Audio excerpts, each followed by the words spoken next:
तो एपिसोड की शुरुआत में हमें कुछ लाइन सुनाई देती है कि ब्लैक होल एक ऐसा मुंह है जिसके अंदर जो भी डालो वो हमेशा के लिए गायब हो जाता है। फिर हम एक पेंटिंग को देखते हैं और वही सेम पेंटिंग एक इंसान ने अपनी पीठ पर भी बनाई होती है। फिर हम आगे सुनते हैं, लेकिन ब्लैक होल के पीछे क्या है? क्या ब्लैक होल में टाइम और स्पेस भी खत्म हो जाता है, या स्पेस और टाइम मिलकर एक कभी ना खत्म होने वाला एक चक्र बना लेते हैं? और क्या होगा अगर पास्ट से आई हुई हर चीज फ्यूचर से इन्फ्लुएंस हो, प्रभावित हो? फिर हम देखते हैं कि फ्रांसिस्का के सामने एक बहुत ही बड़ी प्रॉब्लम आ गई होती है। उसकी लिपस्टिक नहीं मिल रही होती। हंस क्यों रहे हो? सीरियस प्रॉब्लम है यार। फिर पीटर और चार्लेट अलग अलग रूम से निकल कर आते हैं और एक दूसरे को गुड मॉर्निंग कहते हैं। सच में ये पति पत्नी है ना? फिर पीटर बोलता है, मैं काम पर जाने से पहले डैड से मिलने जाऊंगा। तो चार्लेट कहती है, फिर एलिजाबेथ को स्कूल में छोड़ दूंगी। फिर फ्रांसिस्का एलिजाबेथ के पास आकर उसकी लिपस्टिक के बारे में पूछती है और एलिजाबेथ कुछ बोल और सुन नहीं सकती। वो सिर्फ इशारों से दूसरों से बात करती है। तो एलिजाबेथ फ्रांसिस्का को बोलती है कि उसे नहीं पता कि उसकी लिपस्टिक कहाँ है। फिर चार्लेट एलिजाबेथ को उसका बैग रेडी करने के लिए कहती है। फिर हम जोनस को देखते हैं जो उसी मैप को देख रहा होता है जो उसे उसके डैड के रूम की सीलिंग से मिला था। फिर वो उस मैप को बैग में पैक करके स्कूल जाने लगता है। तो उसकी मम हाना कहती है, अगर तुम्हें ठीक नहीं लग रहा तो तुम छुट्टी बना सकते हो, हम घर पर मजे करेंगे। लेकिन जोनस स्कूल के लिए निकल जाता है। फिर हम पीटर को उसके डैड हेल्ज के साथ देखते हैं और हेल्ज कह रहा होता है, मुझे उससे कहना होगा ये सब रोकने के लिए। तो पीटर उससे पूछता है किसे कहना होगा और क्या रोकने के लिए, लेकिन फिर हेल्ज कुछ जवाब नहीं देता। फिर हम चार्लेट को देखते हैं जो कि एलिजाबेथ को स्कूल लेकर जा रही होती है, लेकिन रास्ते में वो रुककर जानवरों को ऑब्जर्व करने वाले कैमरे में से उसका एसडी कार्ड निकाल लेती है। फिर हम देखते हैं जोनस को और वो स्कूल ना जाकर उस गुफा में चला जाता है उसके डैड के मैप के साथ। और जोनस को अंदर जाते हुए वो अनजान इंसान देख लेता है जो रेजिना के होटल में था। फिर चार्लेट एलिजाबेथ को स्कूल ले आती है और वहाँ उसे पता चलता है कि एलिजाबेथ का एक बीएफ है जिसका नाम यासीन है। फिर हमें स्कूल का सीन दिखाया जाता है जहाँ पर एक क्लास चल रही होती है और उस क्लास में फ्रांसिस्का भी होती है और उस क्लास में मैग्नस आकर बैठ जाता है जबकि उसका वो सब्जेक्ट नहीं होता। फिर फ्रांसिस्का को किसी का कॉल आता है और वो क्लास के बाहर चली जाती है और उसके पीछे मैग्नस भी चला जाता है। फिर हम चार्लेट को देखते हैं जो कि उन चिड़ियों की मौत कैसे हुई उसका पता लगाने की कोशिश कर रही होती है और जांच कर रही लेडी कहती है, मैंने इन चिड़ियों पर ऐसे सफेद धब्बे कभी नहीं देखे, ये इन पर नहीं होते हैं। तो चार्लेट बोलती है, मैंने ये पहले भी देखे हैं 33 साल पहले। ये सब पहले की तरह हो रहा है। बच्चे, चिड़िया, ये सब एक दूसरे से कनेक्टेड है। मुझे नहीं पता कैसे, लेकिन ये है। फिर चार्लेट मिकेल कब गायब हुआ था उस वक्त का पता लगाने की कोशिश करती है तो उसे पता चलता है कि 9:30 से 10:30 के बीच में मिकेल गायब हुआ था। और जब चार्लेट जानवर को ऑब्जर्व करने वाले कैमरे के एसडी कार्ड में 9:30 बजे की रिकॉर्डिंग देखती है तो उसे उस रास्ते से एक गाड़ी गुजरते हुए दिखती है और जब वो उसे प्रिंट कर कर देखती है तो उसे पता चलता है कि वो कार और किसी की नहीं बल्कि पीटर की होती है।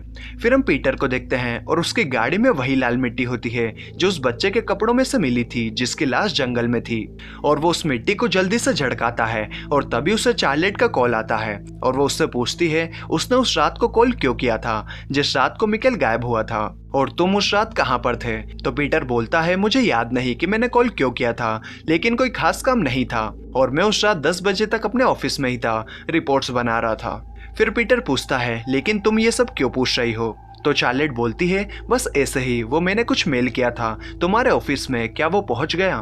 तो पीटर कहता है, नहीं, यहाँ कुछ नहीं आया।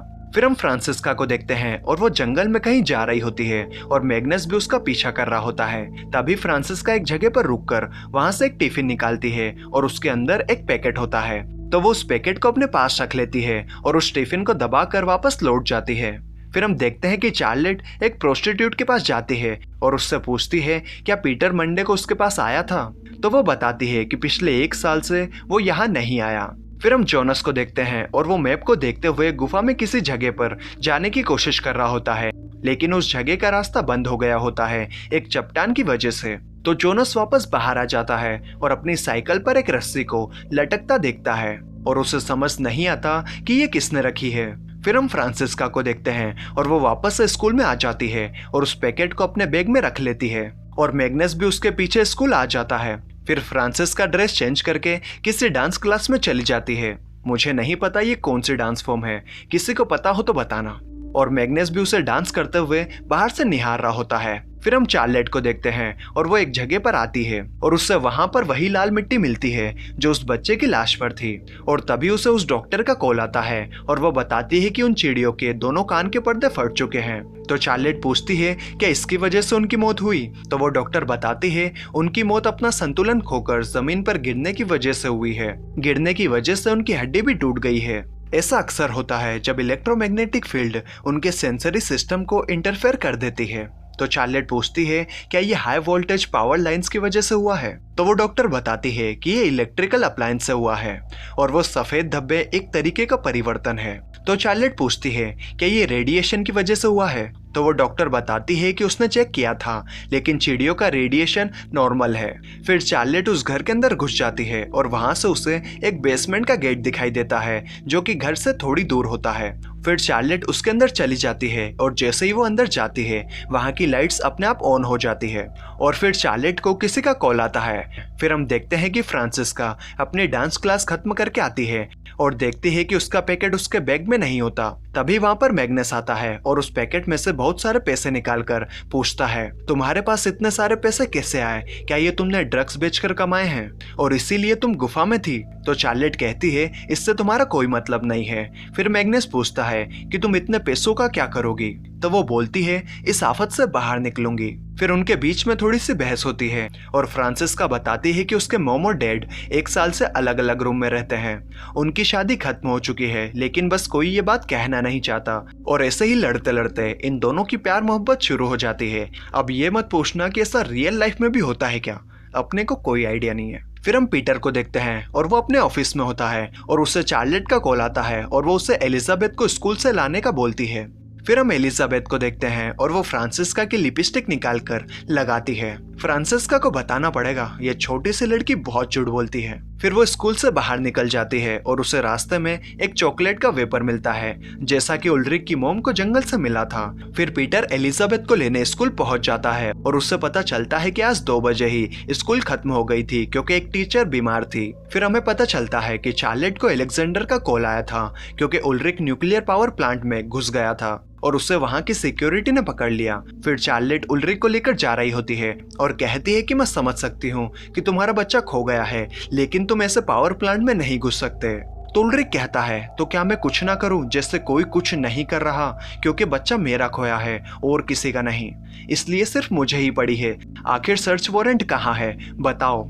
फिर उल्रिक बीच रास्ते में कार रुकवा कर उतर जाता है और चार्लेट को पीटर का कॉल आता है और वो बताता है कि एलिजाबेथ स्कूल में नहीं है और मैं 2 बार उसे जंगल की रोड पर देख चुका हूँ लेकिन वो वहां पर भी नहीं है। फिर चार्लेट पीटर को घर जाकर उसके सभी दोस्तों को कॉल लगाने को कहती है। फिर हम देखते हैं कि चार्लेट एलिजाबेथ को ढूंढ रही होती है और उसे एक जगह पर उसकी टोपी मिलती है।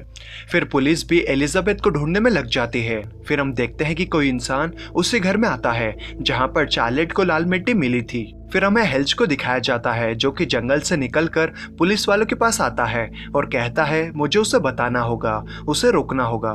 फिर हम देखते हैं कि एलिजाबेथ घर आ जाती है और चार्लेट उससे पूछती है वो कहाँ थी। तो वो बोलती है चार्लेट उसे लेने नहीं आई इसलिए उसे पैदल आना पड़ा और उससे इतनी देर इसलिए हो गई क्योंकि वो किसी से मिली थी और उस इंसान ने उसे एक घड़ी दी है। तो चार्लेट उससे पूछती है उसे ये घड़ी किसने दी।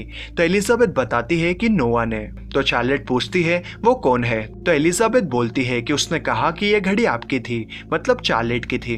तभी फ्रांसिस्का भी वहां पर आती है और एलिजाबेथ को गले लगाती है और पूछती है तुम कहाँ थी। फिर फ्रांसिस्का को एलिजाबेथ के मुंह पर लिपस्टिक दिखती है तो वो उसे एक चाटा लगाकर कहती है मेरी चीजों का हाथ मत लगाना और चली जाती है। तभी पीटर को एक कॉल आता है और उसे पता चलता है कि हेल्च जंगल में मिला है। फिर हम देखते हैं कि वो अनजान इंसान जोनस के रूम में आता है और उसके मैप पर कुछ बनाता है और बैकग्राउंड से हमें सुनाई देता है। सच ये है कि एक ही रास्ता है और शुरू से अंत तक उसे पहले ही तय कर दिया गया है, लेकिन अंत भी एक शुरुआत है।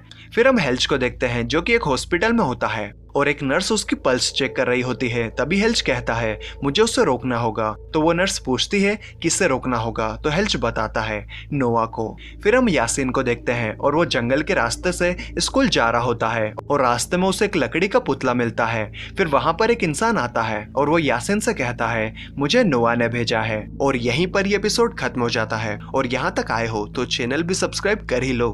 मैं आपके लिए ऐसी वीडियोस लाते रहूंगा। और आपको ये एपिसोड कैसा लगा मुझे जरूर बताएं। और अगर आपको वीडियो अच्छी लगी तो यार एक लाइक तो बनता है। तो चलिए मैं मिलता हूँ आपसे अगली वीडियो में। तब तक के लिए bye bye and take care.